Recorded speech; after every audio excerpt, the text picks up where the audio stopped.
Chapter 15. Bess's Dilemma. "Let's call Mr. Payne, Roger's father," Bess exclaimed. "This is perfectly dreadful." George and their companions, Chuck and Range, agreed. The four studied the ransom note for some time.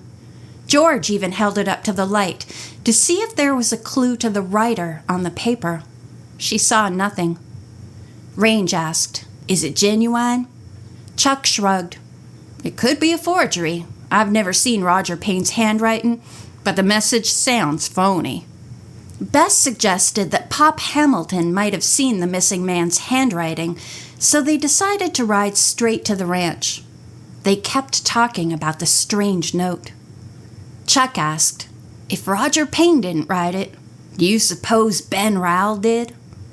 "You mean to get the money for himself?" Bess asked. "But why $4,000? Chuck said he would not put it past the cowboy.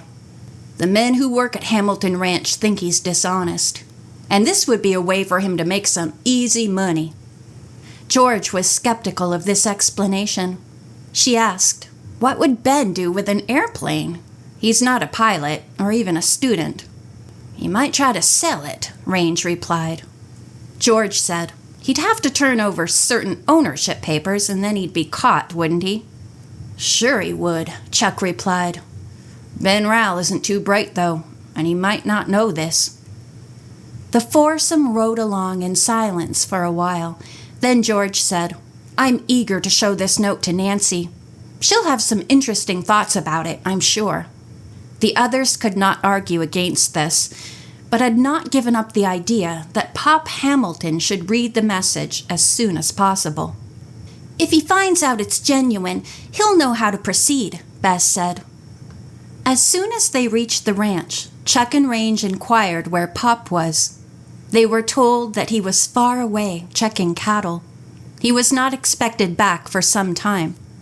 Bess and George thanked the boys for the ride, and Bess said, "Chuck, riding with you is always exciting, but this time had all others beat. Imagine having a ransom note delivered to us."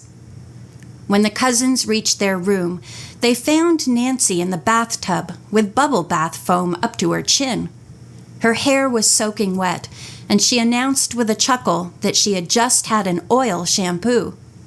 At this moment, George spied a heap of messy clothes in one corner of the bathroom. "What's this?" she asked. Nancy grinned. "They're the things I wore today. I'm not sure I'll ever get them clean."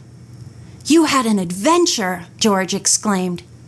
"Tell us about it," Bess said. Nancy explained exactly what had happened to her in the cave. When she reached the part about the mice coming out of everywhere and scurrying to the exit, George roared with laughter, but Bess squealed and made a face. "Ugh," she said. "I'm glad I wasn't there with you.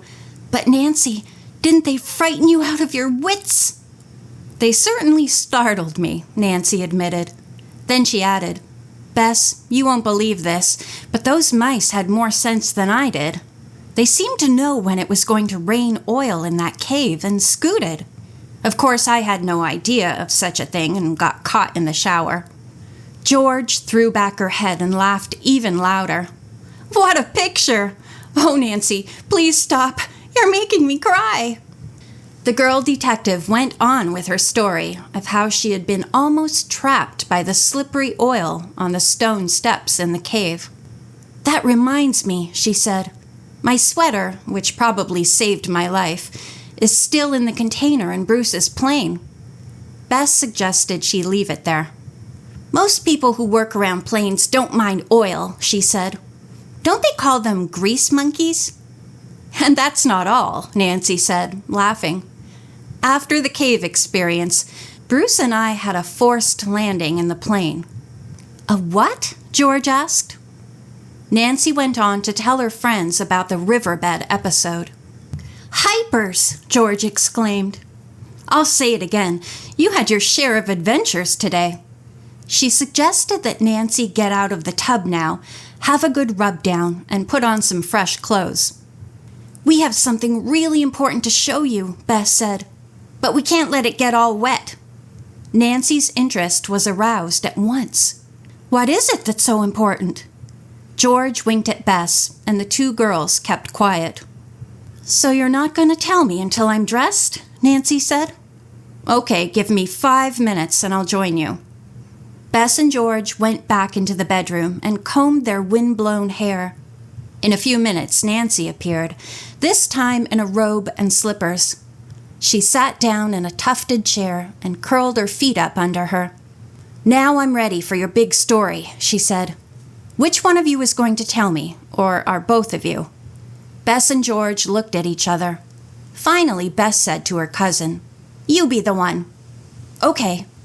George told about the meeting with Ben Rowell and his denial of the theft. Then he handed me this. She pulled the ransom note from her pocket and gave it to Nancy.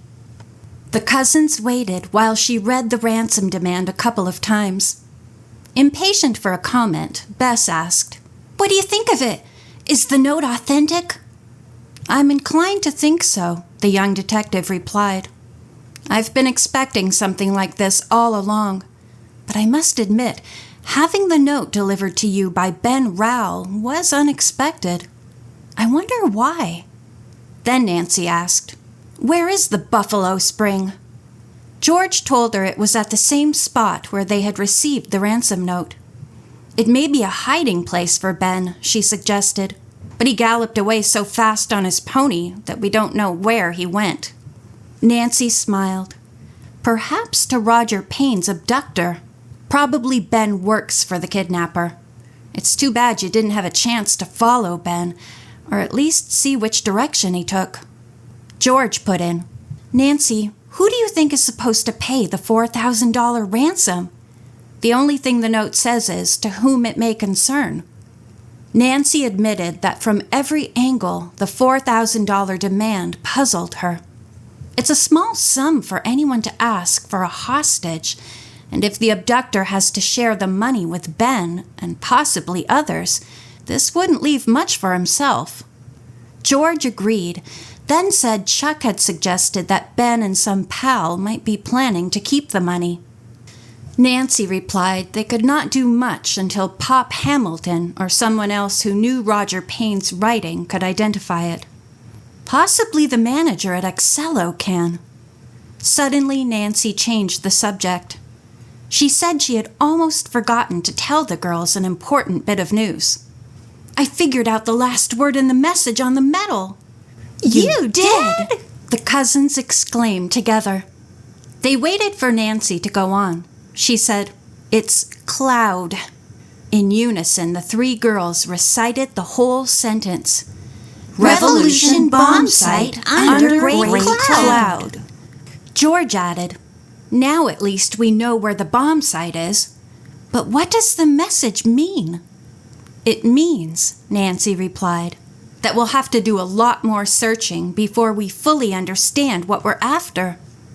Optimistically, Bess asked, Nancy, when you've been out in the area with Bruce, have you ever seen anything that would give you a clue? Not a thing, the girl detective replied. She said a new thought had just come to her, however. As soon as Ned, Bert, and Dave arrive at the ranch, let's go out there, where the big cloud is, and make a thorough search. At once, George was enthusiastic about the idea. I'm all for that, she replied. Bess, on the other hand, became very quiet. Nancy looked in her direction for some comment on the proposed trip. Tears were trickling down Bess's cheeks, and she was trying hard not to cry. George asked her, What's the matter? You're not afraid to go, are you? Oh, no, Bess replied. It's not that. It's just that... Bess could not go on. She burst into tears. Nancy and George were puzzled. Bess lifted her tear-stained face. It's just that... Her voice became very emotional. It's just that I don't want Chuck and Dave to meet. Nancy and George were stunned. Both of them had figured that the friendship between Bess and Chuck would come to a natural end when the girls were ready to leave the ranch. Apparently, she was still thinking of marriage. Finally, Nancy went over to Bess and stroked her hair. "I had no idea you were so serious about Chuck," she said. Bess did not reply, but she did stop sobbing. Nancy glanced at her watch. "Soon it will be time for dinner," she said kindly. "I'll get dressed, then let's talk this over. In the meantime, honey, why don't you and George try to find Pop and show him the ransom note? I'm sure he's finished his work with the boys out on the range and is back by this time." Bess got up, and though she said nothing, the worried girl went into the bathroom to splash cold water on her face. Then she daubed powder on her nose and brushed her hair again before she and George left the room. Nancy stood lost in thought. The arrival of their Emerson College friends might turn out to be a problem. She hoped fervently there would be no confrontation between Chuck and Dave. End of chapter 15.